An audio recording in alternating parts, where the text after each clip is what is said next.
Mesdames et messieurs, Albert Camus aimait à dire que la vraie générosité envers l'avenir consiste à tout donner au présent.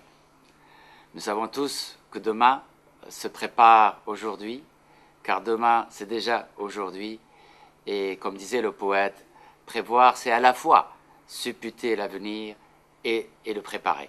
Prévoir c'est déjà agir. En effet, reporter à demain les décisions qui s'imposent aujourd'hui n'est plus une option pour l'humanité.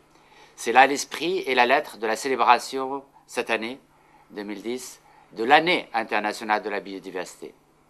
C'est là aussi l'essence même de la célébration par l'Assemblée générale des Nations unies, et ce, à l'initiative du président de la République de Tunisie, son Excellence M. Zine Abidine Ben Ali, de l'année internationale de la jeunesse.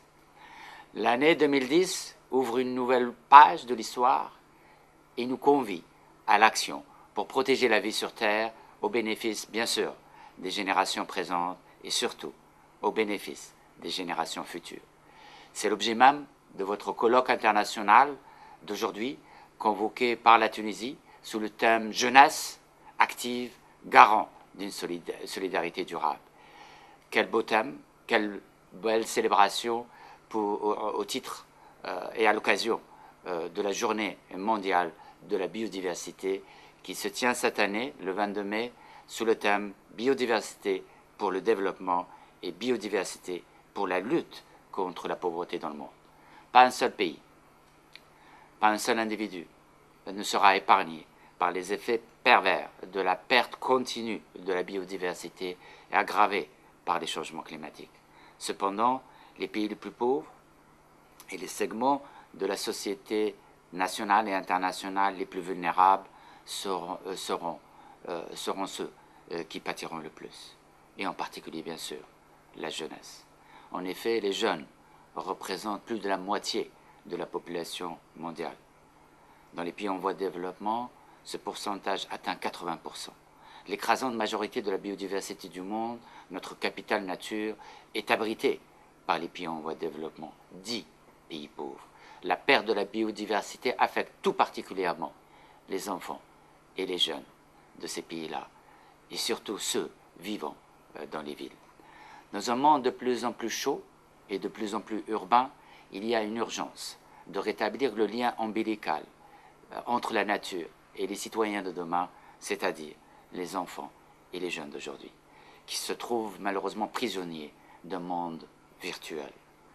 C'est là l'esprit et la lettre de l'initiative lancée en 2008 par le secrétariat de la Convention des Nations Unies sur la diversité biologique, qu'on aime appeler la vague verte, el Mawja el Khadra.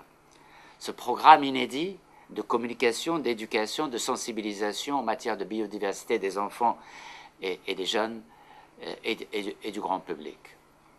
La vague verte vise à habiliter les dirigeants de demain, les citoyens de demain, en enseignant aux enfants et aux jeunes d'aujourd'hui l'importance de protéger la biodiversité, l'importance de protéger la vie sur Terre comme condition sine qua non du bien-être de l'humanité et de sa planète.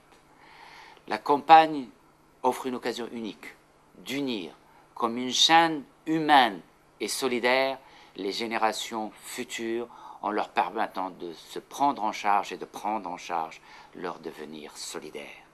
Ce mouvement citoyen encourage les enfants des écoles à planter un arbre au sein de l'établissement ou à côté de l'établissement à 10 heures du matin le 22 mai de chaque année à l'occasion de la célébration de la Journée internationale de la diversité biologique. En l'arrosant à 10 heures, heure locale, ils créeront une vague verte autour du globe. Les participants enverront ensuite des photos et des textes sur le site de la vague verte pour partager leur expérience avec d'autres jeunes du monde entier, et une carte interactive sera disponible jusqu'à 20h10, heure locale, créant une deuxième vague verte. Au moment où vous entendez ce message et au moment où je vous adresse, des milliers de jeunes partout dans le monde, partout dans les écoles, participent à cette vague humaine de solidarité envers la vie et envers la nature. En plaçant la jeunesse et la protection de la nature au cœur de ces 22 priorités du programme, de son programme, le président de la République tunisienne, son Excellence Zine Abidine, a tracé la voie à suivre et a montré l'exemple à reproduire partout dans le monde. Je tiens donc à rendre hommage à son Excellence le président de la République de la Tunisie pour sa donation au musée Nature et Culture du secrétariat, cette mosaïque qui est ici à Montréal notre fierté au secrétariat et qui symbolise aujourd'hui la convention et en est l'image du secrétariat. En présentant sa stratégie 2020 de la biodiversité, la Tunisie démontre une fois encore qu'elle est prête à relever les défis et montrer la voie à suivre. Je tiens donc à rendre un hommage marqué au peuple tunisien et à ses autorités pour cette preuve additionnelle de leur engagement envers la protection de la vie sur Terre et leur foi inébranlable en l'avenir d'une Tunisie toujours verte, d'une Tunisie éternelle. Mes remerciements s'adressent également à mon ami et à mon frère, son Excellence, M. Nader Hamada, le ministre de l'Environnement de la Tunisie, pour son œuvre inlassable au service de la cause de la protection de la vie là où elle se trouve, en Tunisie et dans le monde. Mes remerciements s'adressent également aux organisateurs de ce colloque international et en particulier mon ami, le professeur Najah Dali, du ministère de l'Environnement et du Développement durable, pour son action active au ministère et dans les colloques internationaux. Des engagements m'empêchent et me privent de l'insigne honneur et du privilège d'être parmi vous aujourd'hui, mais sachez que je suis de tout cœur avec vous et ne manquerai pas de prendre en charge les idées et des résultats de vos travaux.